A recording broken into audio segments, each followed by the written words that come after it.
Hello students, स्वागत है आपका हमारे चैनल ज्ञान गंगा पर। स्टूडेंट्स, लास्ट क्लास में हमने यहाँ तक पढ़ लिया था नेचुरल गैस के बारे में, और हम जान रहे थे कि जो सीएनजी है उसका एक बहुत बड़ा एडवांटेज है कि इसको हम आसानी से कहीं भी ट्रांसफ़र कर सकते हैं, कहीं भी ट्रांसपोर्ट कर सकते हैं। उसको डायरेक्टली हम बर्निंग के लिए भी यूज़ करते हैं, होम्स में, फैक्ट्रीज़ में, where it can be supplied through pipes, जिससे कि हम मतलब इस सीएनजी को पाइप्स के द्वारा हम सप्लाई कर सकते हैं, इसको आसानी से इधर उधर भेजा जा सकता है। तो सीएनजी का एक बहुत ही बड़ा ये प्लस पॉइंट है, ठीक है। तो इसको आप याद रखिएगा। इसके बाद बता रहा है कि जैसे कि एक नेटवर्क यहाँ पे बनाया गया है, such as network of pipeline exist in Vadodara Gujarat, some parts of Delhi and other places. तो आपको ये जो पाइपलाइन का स्ट्रक्चर है वो कहाँ मिलेगा? वडोदरा गुजरात में मिल जाएगा, जिसको पाइपलाइन से यहाँ वहाँ सप्लाई किया गया है। दिल्ली में मिल जाएगा, और भी कुछ अदर प्लेसेस पे आपको इस तरह से पाइपलाइन का स्ट्रक्चर मिल जाएगा जिसमें नेचुरल गैस को सप्लाई किया जाता है, ठीक है। अब जैसे नेचुरल गैस का क्या बोल रहे हैं? Natural gas is also used as a starting material for manufacture of a number of chemicals and fertilisers. तो जो नेचुरल गैस है इसका यूज़ कहाँ पे होता है? बहुत सारी चीज़ों को मैन्युफैक्चर करने में, बहुत सारी चीज़ों को बनाने में। ये एक स्टार्टिंग मटेरियल के रूप में काम करता है, मतलब एक शुरुआती पदार्थ के रूप में इसका यूज़ किया जाता है, और फिर बहुत सारी चीज़ें बनाई जाती हैं। जैसे कि केमिकल्स हो गए, बहुत सारे फर्टिलाइज़र्स हो गई। तो केमिकल्स, फर्टिलाइज़र्स, इन सारी जगहों पर हम देखते हैं कि नेचुरल गैस का यूज़ किया जाता है एज ए स्टार्टिंग मटेरियल, ठीक है। तो केमिकल्स और फर्टिलाइज़र बनाने में नेचुरल गैस का यूज़ हो रहा है। और India has vast reserves of natural gas. जैसे कि आपको पता चल गया यहाँ पे कि इंडिया में बहुत ज़्यादा मतलब नेचुरल गैस का काफ़ी रिजर्व्स हैं। और हमारी कंट्री में नेचुरल गैस कहाँ कहाँ पाया जाता है? तो त्रिपुरा है, राजस्थान है, महाराष्ट्र है, और कृष्णा गोदावरी डेल्टा है। इन सभी जगहों पर नेचुरल गैस मिलती है। तो ये सारे प्लेसेस के नाम आपको याद रखने हैं कि कहाँ कहाँ पर नेचुरल गैस मिलती है। तो वो है त्रिपुरा, राजस्थान, महाराष्ट्र और कृष्णा गोदावरी डेल्टा। इन सभी जगहों पर हमें नेचुरल गैस मिलती है, ठीक है। तो इस तरह से हमने जाना कि नेचुरल गैस कहाँ कहाँ मिलती है, इसके क्या यूजेस हैं, इसके क्या फ़ायदे हैं, क्या बेनिफिट्स हैं इसको यूज़ करने का। फिर बहुत ही इंपॉर्टेंट पॉइंट यहाँ पे आ रहा है, some natural resources are limited. कि भाई जो कुछ नेचुरल रिसोर्सेज हैं वो लिमिटेड हैं। जैसा कि आपने पहले भी स्टडी किया बिगिनिंग ऑफ दिस चैप्टर की, कुछ नेचुरल रिसोर्सेज एग्जॉस्टेबल हैं, जैसे कि फॉसिल फ्यूल हो गए, फॉरेस्ट हो गए, मिनरल्स हो गए। ये सब क्या है?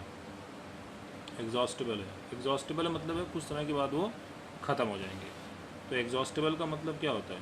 एग्जॉस्टेबल का मतलब है कि कुछ समय के ख़त्म हो जाएंगे। जैसे अगर उनको हम लगातार यूज़ करते रहेंगे तो कुछ समय के बाद वो ख़त्म हो जाएंगे। जैसे फॉसिल फ्यूल्स है, फॉसिल फ्यूल में आपका सब कुछ आएगा, कोल, पेट्रोलियम गैस, सब कुछ आ जाएगा, डीजल, केरोसिन जो भी यूज़ करते हैं। फॉरेस्ट हो गया, मिनरल्स हो गए, ये सारी चीज़ें क्या हैं? एग्जॉस्टेबल नेचुरल रिसोर्स हैं, यानी कि ये लिमिटेड हैं। कुछ समय तक अगर इनको हम लगातार ऐसे यूज़ करते रहेंगे, कुछ समय के बाद ये ख़त्म हो जाएंगे, ठीक है। तो इस तरह से हमने इनके बारे में जाना कि लिमिटेड नेचुरल रिसोर्स क्या हैं, ठीक। इसके बाद एक चीज़ और आ रही है कि आप हम एक चीज़ और जानते हैं कि कोल और पेट्रोलियम भी क्या है? फॉसिल फ्यूल्स हैं। तो यानी कि ये भी लिमिटेड हैं। तो कोल और पेट्रोलियम भी फॉसिल फ्यूल्स हैं, ये भी एग्जॉस्टेबल नेचुरल रिसोर्स हैं, यानी कि लगातार इनका बहुत ज़्यादा यूज़ किया जाएगा तो कोल और पेट्रोलियम भी एक दिन ऐसा आएगा कि ये ख़त्म हो जाएंगे। अभी तो हम धड़ाधड़ गाड़ियों में तेल भरा रहे हैं, धड़ाधड़ कोल से बिजली बना रहे हैं, लेकिन आपको पता होना चाहिए कि ये एक बार बनने में इनकी बहुत टाइम लगता है। तो क्या लिखा? It requires the dead organisms millions of years to get converted into these fuel. जो भी डेड ऑर्गेनिजम्स होते हैं, जो भी जीव जंतु जो मरते हैं, ज़मीन के नीचे दब जाते हैं, समुद्र के नीचे दब जाते हैं, तो इनको धीरे धीरे कोल और पेट्रोलियम में कन्वर्ट होने में बहुत हज़ारों लाखों साल लगते हैं, मिलियंस ऑफ ईयर्स लगते हैं। तो इसलिए इनको बहुत तेज़ी से अगर हम ख़त्म कर देंगे तो फिर दोबारा बनने में तो बहुत टाइम लगेगा। तो इसलिए इनका उपयोग हमें बहुत ज़्यादा सोच समझ के करना होता है। तो अब हमें ये ध्यान में रखना है कि भाई कोल पेट्रोलियम क्या है? फॉसिल फ्यूल है। तो इसलिए हमें कोशिश करनी है कि इसको कम से कम यूज़ करना है। क्यों? क्योंकि अगर ये एक बार ख़त्म हो गया तो इनको दोबारा मिलने में, दोबारा मतलब बनने में मिलियंस ऑफ ईयर्स लग जाएंगे। तो जो डेड ऑर्गेनिजम्स होते हैं उन्हीं से ये बनता है, तो उसको दोबारा से धरती में दबने में, कवर होने में, सब कुछ होने में कई हज़ारों साल लगते हैं, तब जाके ये फ्यूल फिर से तैयार होता है।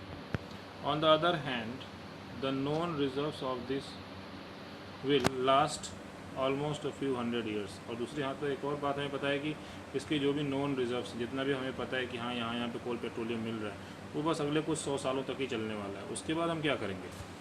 देखिए, इसलिए आजकल गवर्नमेंट कोशिश कर रही है कि रीन्यूएबल एनर्जी रिसोर्सेज पे डिपेंड करो, यानी कि जो नॉन एग्जॉस्टेबल हैं, जो इनएग्जॉस्टेबल हैं, उनके ऊपर डिपेंड करो, जो एग्जॉस्ट नहीं होते हैं। ठीक है, तो इन फ्यूल्स को जलाने से क्या है, एक चीज़ और है, जो भी हम तेल, पेट्रोलियम, डीजल, जो भी हम कोल, पेट्रोलियम, जो भी मतलब ये सब चीज़ें जला रहे हैं, इससे क्या हो रहा है, एयर पोल्यूशन हो रहा है। ये भी हमें ध्यान रखना है। जो कोल, पेट्रोलियम, डीजल, जो भी हम नेचुरल गैस सब कुछ जला रहे हैं, इससे सबसे बड़ी चीज़ क्या हो रही है, एक तो एयर पोल्यूशन भी हो रहा है। तो इसलिए भी हमें कोशिश करनी चाहिए इसका यूज़ हम मिनिमाइज़ करें। इनके यूज़ की वजह से ग्लोबल वार्मिंग भी हो रही है, मतलब पूरी पृथ्वी का टेम्परेचर बढ़ रहा है, गर्मी बढ़ रही है। देखिए ना आजकल कितनी ज़्यादा गर्मी पड़ रही है। पहले क्या इतनी गर्मी पड़ती थी आज से 10-20 साल पहले? नहीं, लेकिन अब इतनी ज़्यादा गर्मी पड़ रही है कि कूलर, पंखा, एसी सब फेल हो जाता है। तो ग्लोबल वार्मिंग हो रही है ना, पूरी पृथ्वी का टेम्परेचर, जो एवरेज टेम्परेचर था वो बढ़ रहा है। क्यों बढ़ रहा है? क्योंकि हम इन कोल, पेट्रोलियम, जो भी ये फॉसिल फ्यूल्स हैं, इनका यूज़ कर रहे हैं। इनकी वजह से ग्रीन हाउस गैसेज बढ़ रही हैं। तो जब ग्रीन हाउस गैसेज बढ़ रही हैं तो उनकी वजह से हमारा ग्लोबल वार्मिंग हो रहा है। तो ग्लोबल वार्मिंग के लिए ग्रीन हाउस गैसेज जिम्मेदार हैं। तो बहुत ज़्यादा ग्रीन हाउस गैसेज हो रही हैं, तो बहुत ज़्यादा ग्रीन हाउस इफेक्ट हो रहा है, तो बहुत ज़्यादा ग्लोबल वार्मिंग हो रही है। ठीक है, बहुत सारे कारण हैं। तो कुछ ना कुछ हम देख रहे हैं कि इन फॉसिल फ्यूल को यूज़ करने से नुकसान ही नुकसान हो रहा है। एक तो एयर पॉल्यूशन हो रही है। ठीक है, इसलिए नेसेसरी है कि हमें इन्हें बहुत सोच समझ के, बहुत तरीके से यूज़ करना, बहुत ज़रूरी हो हमें तभी यूज़ करना है इसका।